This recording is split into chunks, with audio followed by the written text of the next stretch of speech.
It started as a decision made in frustration.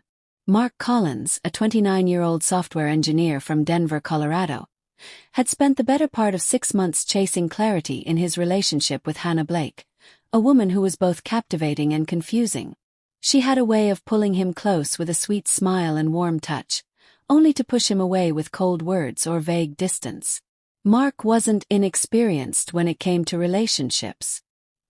He'd had a couple of serious ones before Hannah, but none had left him feeling so unsure of his footing.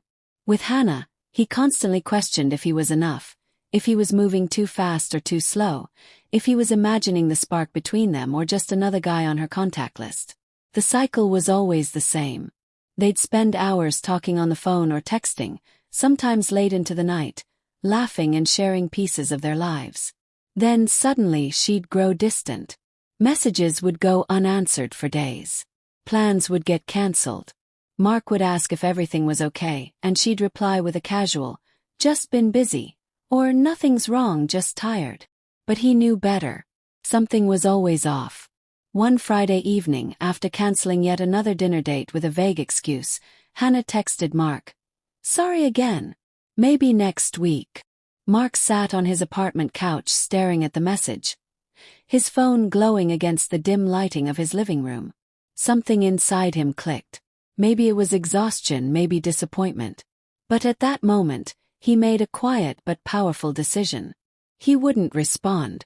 Not angrily, not passive-aggressively, just silence. He didn't block her. He didn't send a long message explaining how hurt he felt. He just stopped. Stopped texting. Stopped calling. Stopped chasing. The first day passed quietly. Mark went about his Saturday morning routine: gym, grocery shopping, laundry. He kept checking his phone reflexively but didn't see her name light up his screen. He told himself it was fine. That maybe she wouldn't even notice. Maybe she was relieved. But by Sunday afternoon she did notice. Hannah sat at her favorite cafe, her phone in hand, rereading her last message to Mark. No response. She hadn't realized how used she had become to his fast replies. Mark was always there.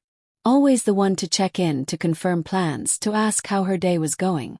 Now the silence was deafening. She stared out the window, swirling her coffee slowly. Her best friend, Natalie, sitting across from her, raised an eyebrow. "You okay?" Hannah nodded absently. "Yeah. I just haven't heard from Mark since Friday." "Maybe he's giving you space," Natalie replied casually. "You've been a little hot and cold with him." Hannah bristled. "I've just been busy." Natalie smirked. Busy girls don't check their phones every 5 minutes waiting for a reply. Hannah rolled her eyes but said nothing. 'Cause it was true. She was checking constantly. The silence was uncomfortable. Mark had always pursued her, made the effort, made her feel wanted. She hadn't realized how much she had come to depend on that attention, until it vanished. By Monday she was irritated. Not at Mark exactly, but at the power shift she hadn't expected. He was supposed to be the one always reaching out, always waiting. But now she was the one wondering. She sent a casual "Hey stranger" text that afternoon. No reply. She called that evening. Rang out. The voicemail message was calm and collected. Typical Mark. But it frustrated her now. By Tuesday her mood had shifted again. Confusion gave way to worry. Had he moved on? Was he talking to someone else? Was she being ghosted? She went to his Instagram page. He hadn't posted anything new, but he had liked a photo of a girl she didn't recognize.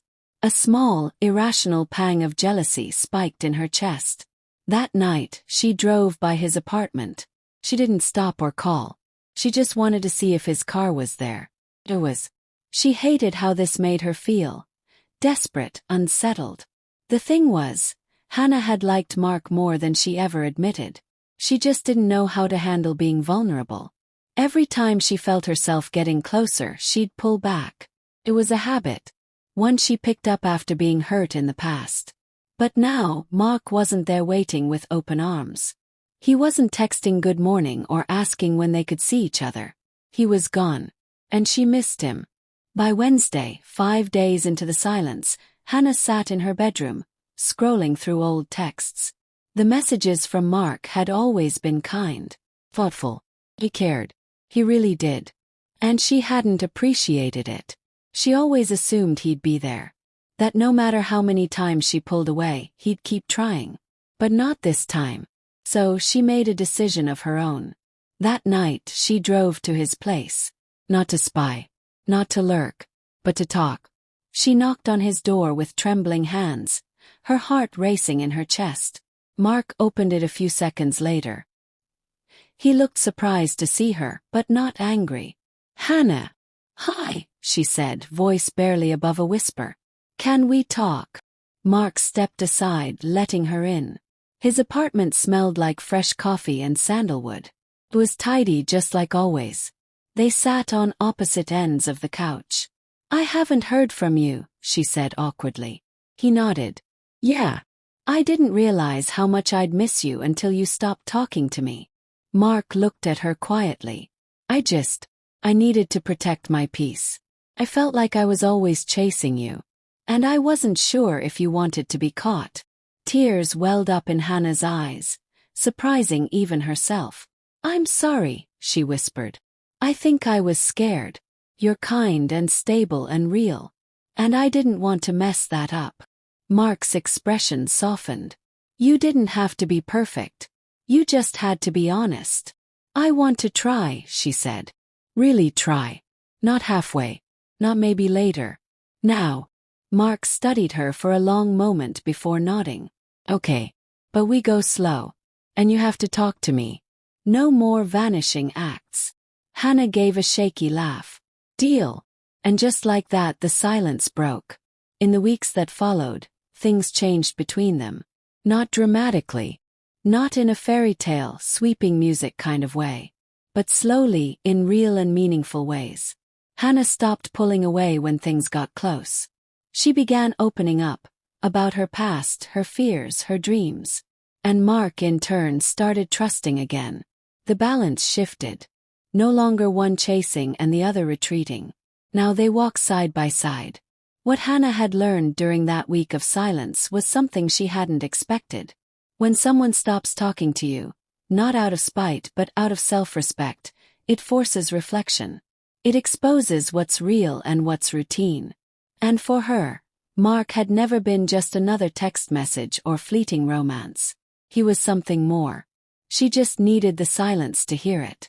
Months later they sat on the same couch, laughing over a bad movie and sharing popcorn. The air between them felt different. Lighter, more secure. "Remember when you ignored me for 5 days?" Hannah teased. Mark smirked. "I prefer to call it strategic emotional boundaries." She threw a pillow at him, laughing. "Well, it worked." He leaned closer, brushing her hair behind her ear. "Yeah, it did."